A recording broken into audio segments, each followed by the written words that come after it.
샬롬. 한 주간도 평안하셨습니까? 최근 신문이나 언론 매체를 통해 나오는 우리 한국 교회의 이미지는 대체적으로 부정적인 것이 많습니다. 최근에 넷플릭스 다큐멘터리에서 나는 신이다라는 시리즈를 통해서 나온 정명석, JMS나 오대양 박순자나 아가동산의 김기순, 만민교회 이재록 목사의 사례는 정말 충격적이었습니다.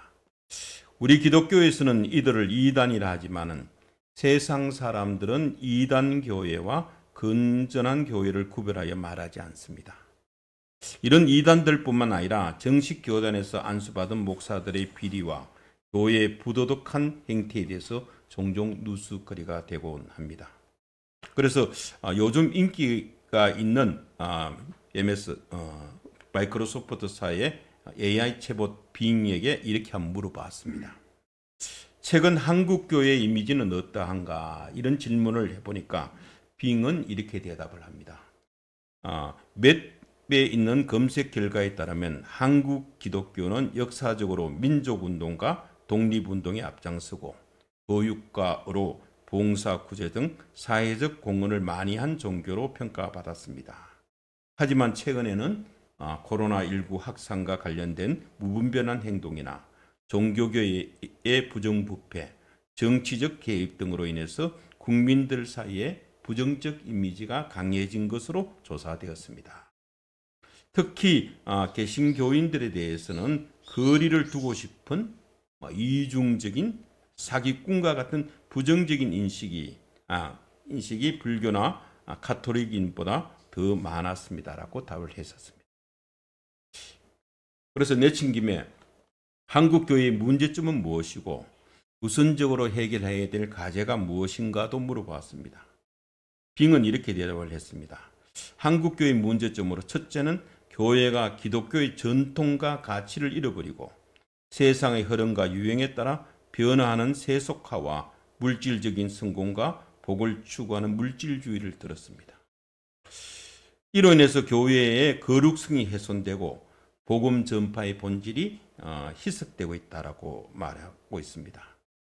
둘째는 교회의 성장을 수치적인 면에서만 평가하는 양적인 팽창과 건물이나 시설 등 외형적인 요소에 치우쳐 교인들의 질적 성장이나 본래의 사명에 충실하지 못하고 교인들의 무질서한 수평이동으로 교회가 양극화되는 것이 심화되었다라고 진단을 했었습니다. 셋째는 교파가 너무 많고 배타적인 독성과 분열로 공교회적 보편성이 결여되어 있고 교회 간의 공동체 의식이 약화되고 사회적 영향이 감소되고 있다고도 보았습니다. 넷째로서는 목회자들의 도덕성과 영성, 인격이 부족하거나 물질적인 욕심이나 이기심으로 목회하는 경우가 많아 교인들의 신뢰를 잃고 교회의 비리나 타락이 발생하고 있다고 보았습니다.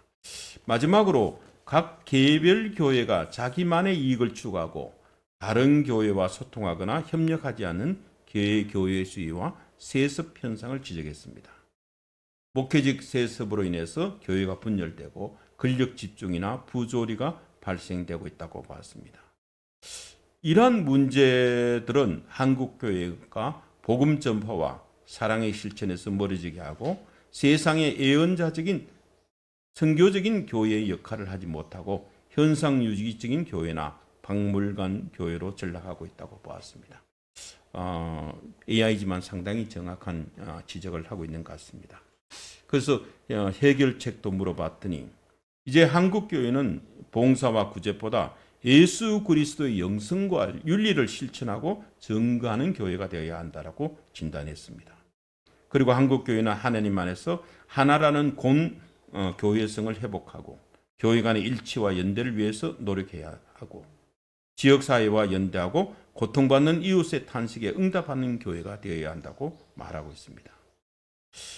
교회는 복음에 대한 깊고 넓은 이해와 시대적, 사회적, 문화적 상황에 맞게 잘 해석하는 신학적인 역량을 발전시켜야 되고 그리고 알아들을 수 있는 언어와 상징을 사용해서 복음을 전파해야 한다라고도 했습니다. 이를 위해서 이제 교회 내에서 성경적 교리를 제대로 가르치고 전달하고 성도들 간의 사랑과 하나됨을 강조하고 기독교의 윤리와 예수님께서 분부하신 모든 것을 가르쳐 지키는 것이 필요하다라고 답을 했었습니다. 이런 내용을 쭉 보다 보니까 작년에 터키 간 생각이 나고 터키 교회가 생각이 났습니다. 저는 작년 6월 말 38년의 공직생활을 마무리하고 정년퇴직했습니다.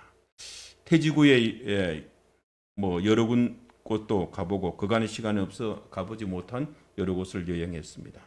그중에 특히 2주간 14일의 일정으로 터키와 그리스, 로마에 다녀온 것이 가장 기억에 남습니다. 원래 퇴직하면 한 2달 정도 일정으로 배낭여행으로 사도 바울의 전도 여정 전체를 돌아볼 꿈을 꾸었지만 막상 퇴직하고 나니 현실 여건상 또 코로나도 있고 해서 그렇게 하지는 못하고 성지순례 전문 여행사의 도움을 받아 사도 바울의 2차, 3차 전도 여행지와 요한계시록에 나오는 소아시아 7교회를 답사하고 이태리로 가서 바울이 이탈리아 반도의 첫 발을 내디딘 보디올 항구와 로마로 압송되어 걸어갔던 아피오 가도를 걸어가 보았습니다.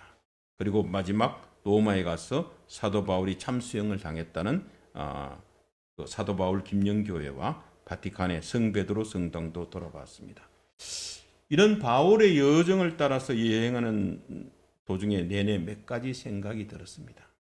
그 중에 가장 먼저 생각이 든 것은 우리는 비행기를 타고 터키 내륙 먼 곳으로 이동하고 에어컨이 빵빵 나오는 리무진 버스를 타고 호텔에서 먹고 자고 해도 피곤한데 바울은 그 당시 2000년 전에 배를 타거나 걸어서 그 먼 길을 걸어 다니고 박해받고 쫓겨다니면서 때로는 노숙도 하면서 전도 여행을 했다고 생각하니 아주 가슴이 먹먹했습니다.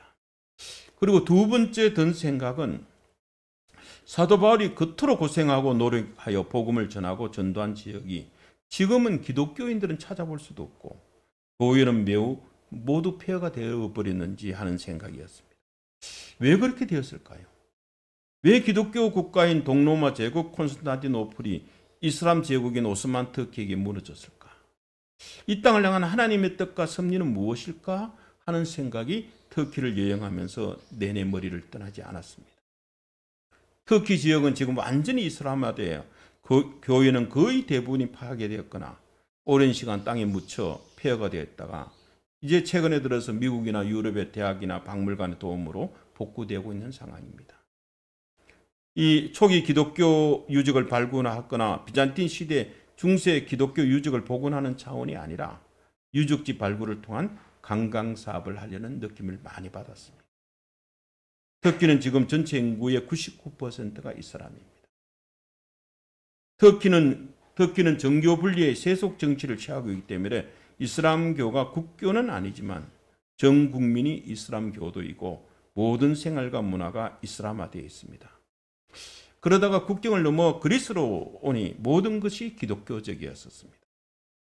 철조망도 없이 그저 도로 하나만 건너왔을 뿐인데 기독교 유적들이 고스란히 보존되어 있었습니다.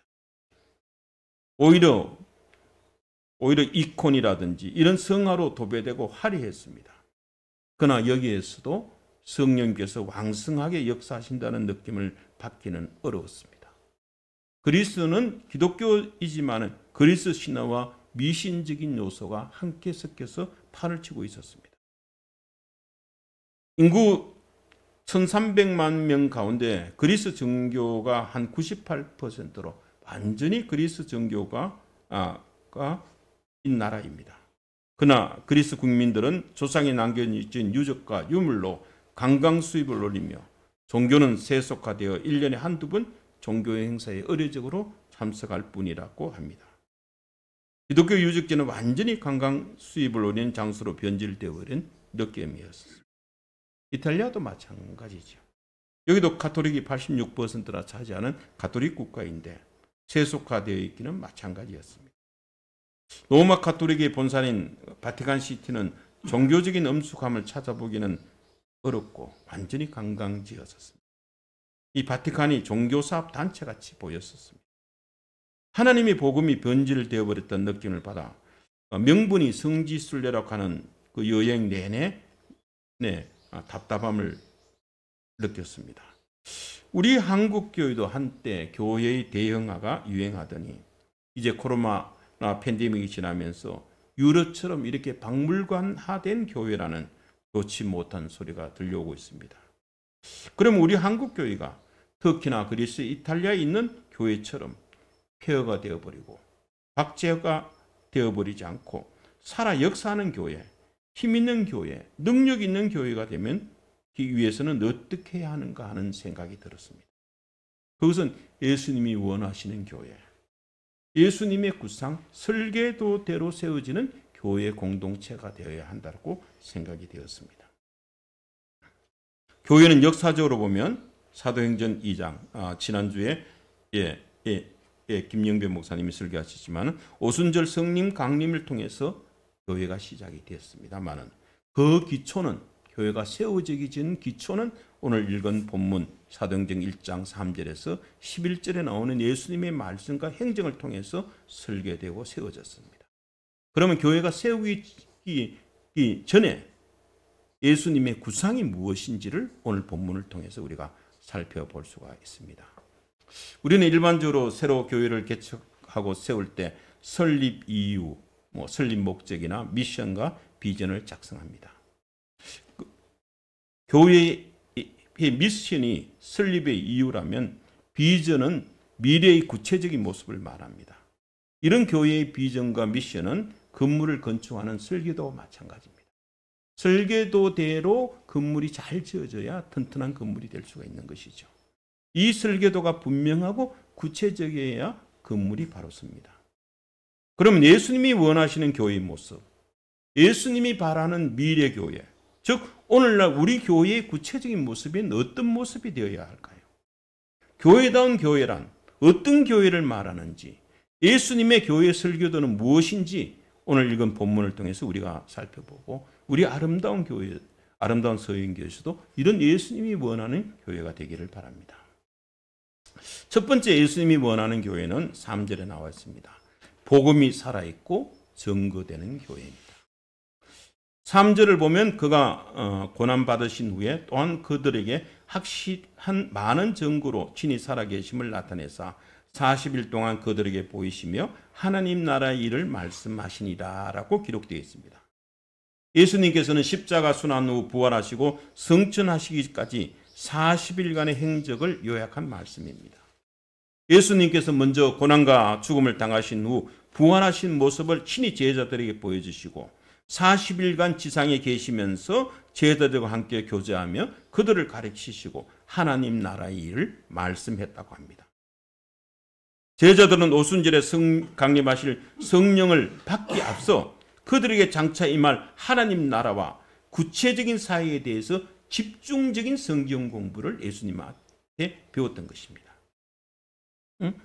이 하나님의 나라는 자기를 비워 십자가에서 죽기까지 순종하고 부활 성천하신 예수 그리스도의 순종을 통해서 이 땅에서 구현됩니다.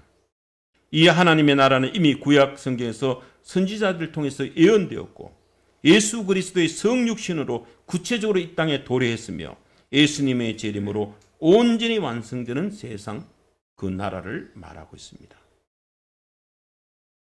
그러면 복음이란 무엇입니까? 복음은 예수님이 누구이신지를 바르게 알고 바르게 믿는 것이 복음입니다. 하나님이 우리의 죄와 사망에서 구원하기 위하여 하나님의 아들 예수 그리스도께서 성육신하여 인간의 몸으로 이 땅에 오셔서 고난받으시고 십자가에 달려 죽으심으로 우리의 죄를 대속하여 주셨고 죽은 지 사흘 만에 다시 부활하심으로 사망에서 승리하셨고 우리도 예수님 따라 영생을 누리게 되었다는 것, 그것이 바로 복음입니다. 이런 예수님을 믿으면 하나님의 자녀가 되는 권세를 주시고 사도행전 2장 21절의 말씀과 같이 누구든지 주의 이름을 부르는 자는 구원을 받는다는 것이 바로 복음입니다. 예수님은 이런 복음이 교육되고 복음이 살아 증거되기를 원하십니다. 이를 위해서 예수님께서 교회를 세우시고 교회 공동체를 세우신 겁니다. 두 번째 예수님이 원하시는 교회는 4절과 5절에 나와 있습니다. 성령의 인재와 성령이 역사하는 교회입니다. 4절을 보면 예수님께서 사도와 함께 모이사 그들에게 분부하여 이르시되 예루살렘을 떠나지 말고 내게 들은 바 아버지께서 약속한 것을 기다리라고 했었습니다. 여기서 아버지께서 약속하신 것이 바로 요한복음 15장 26절과 16장 7절과 13절에서 말하는 보혜사 성령님을 가리킵니다.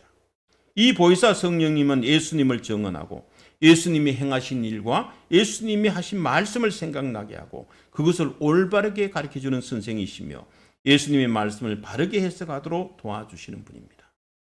5절에서 예수님은 제자들에게 예루살렘을 떠나지 말아야 할 더 적극적인 이유로 성령으로 세례를 받기 위함이라고 말씀하십니다. 성령 세례에 대해서는 여러 가지 해석이 있지만 우리 개혁주의 교회 입장에서는 성령으로 세례받는 것은 사도행전 2장 38절에 나오는 성령을 선물로 받는 사건을 수사적 표현으로 보고 있습니다. 즉 모든 믿는 자들에게 주어진 선물인 성령 영접을 가리키는 신학적인 수로로 보고 있습니다. 성령 세례는 일례적 사건입니다. 한 번만 있는 사건입니다. 그러나 성령 충만은 반복적이고 지속적인 경험입니다. 그러면 성령을 받으려면 어떻게 해야 됩니까? 기도해야 한다고 말씀하고 있습니다. 믿고 기도하면 다 이루어집니다. 세 번째 예수님이 원하시는 교회는 6절에서 8절에 나오고 있습니다. 전도하고 예수 그리스도의 증인이 되는 교회입니다. 예수님께서 이 땅에 교회를 세우시고 교회 공동체에게 당부하신 지상명령은 전도하고 예수 그리스도의 증인이 되라는 것입니다. 진정한 교회, 예수님이 원하시는 교회는 오직 성령이 너에게 임하시면 너희가 권능을 받고 예루살렘과 온 유대와 사마리아 땅끝까지 이르러 내 증인이 되라는 사도행전 1장 8절의 지상명령을 실천하는 교회입니다. 이 명령은 지리적 의미의 땅끝이 아니라 종교적, 감정적, 민족적, 정치적, 지리적 장벽을 허물라라는 하해와 용서의 선언이고 복음으로 세상을 정복하라는 말씀으로 이해할 수가 있습니다. 유대인들에게 예루살렘과 온 유대와 땅끝까지 예수님의 증인이 되라는 명령은 아주 혁신적이고 그 당시는 충격적이고 급진적인 요구였습니다. 자기들만 선민이었다고 생각하는 사람들에게 다른 나라 가서 이방인에게 복음을 전하라 하는 것은 아주 충격적인 요구였습니다. 그들에게 유대인들에게는 예루살렘과 온 유대 사마리아 땅끝은 서로 적대와 긴장과 분열과 대결의 장벽으로 갈라진 낯선 세계였기 때문에 그렇습니다.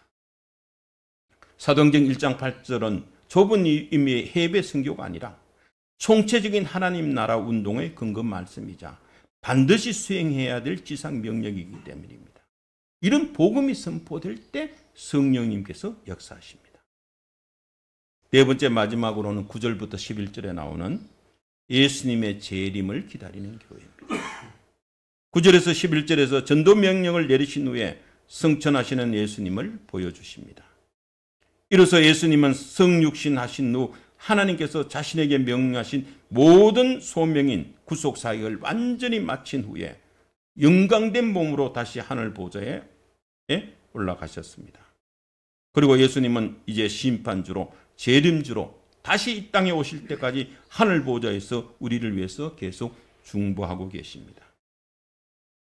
제자들이 예수님께서 사라지고 없는 하늘을 계속 쳐다보고 있는 것을 천사들이 말합니다. 갈릴리 사람들아 어찌하여 서서 하늘을 쳐다보느냐라고 책망합니다. 이제 하늘만 쳐다보지 말고 주님께서 분부하신 말씀을 수행하라는 말입니다. 땅끝까지 전도하고 예수님의 증인이 되는 삶을 살아라는 말을 하고 있습니다. 그리고 11절에서 이 예수는 하늘로 가심을 본 그대로 오시리라고 했었습니다.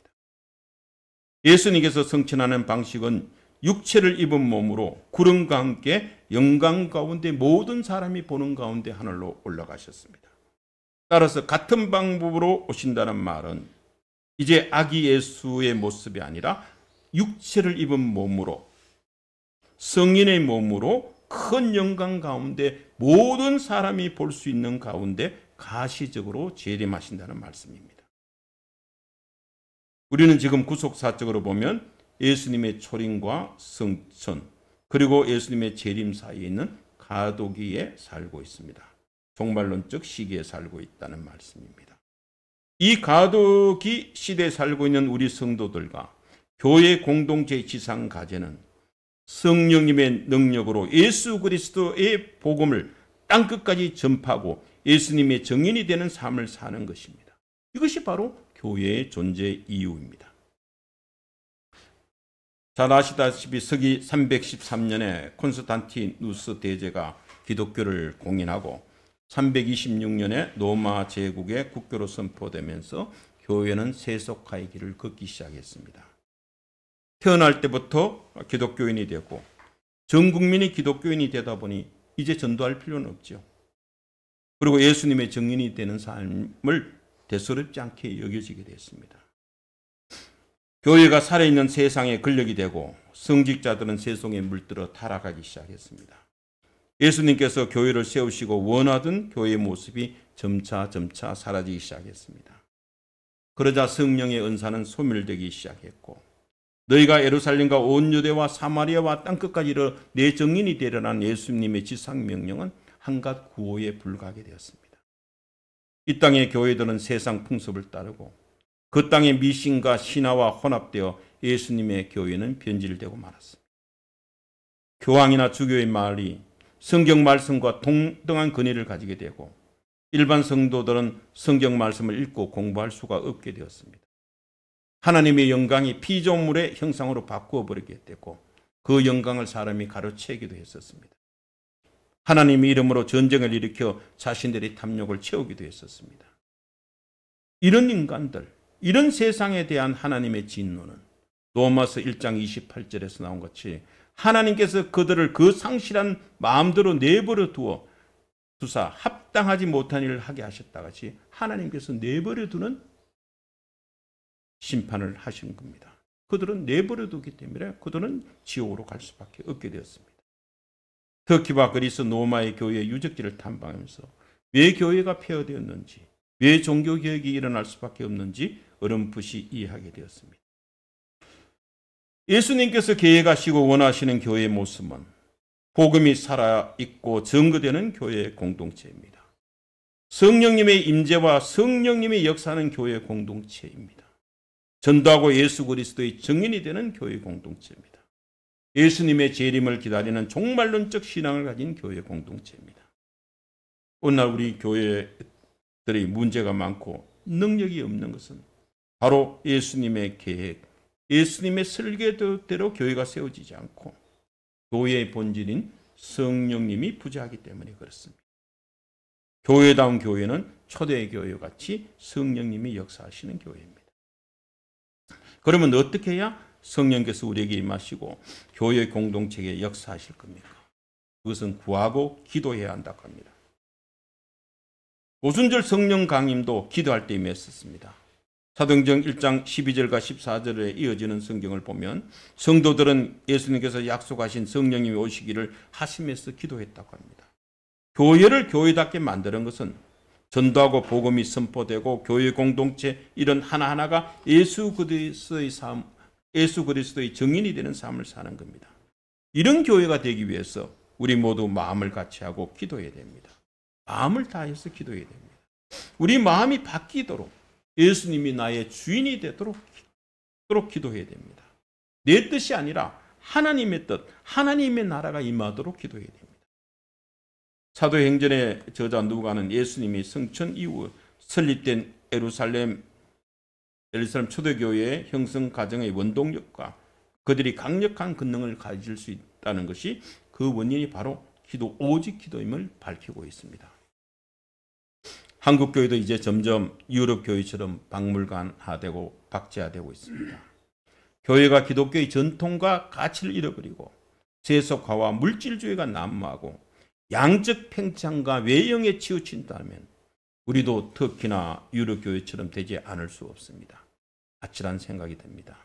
우리 아름다운 서영교회 성도 여러분, 우리 교회는 아직 설립 연수는 짧고 규모는 적어도 초대교회 같이 예수님의 설계도 구상대로 교회가 세워져 나가 우리 교회가 예수님이 원하시는 교회가 되어 주님의 칭찬을 받고 이 땅에서도 권능을 가진 성령님이 역사하시는 선교적인 교회가 되기를 축원합니다.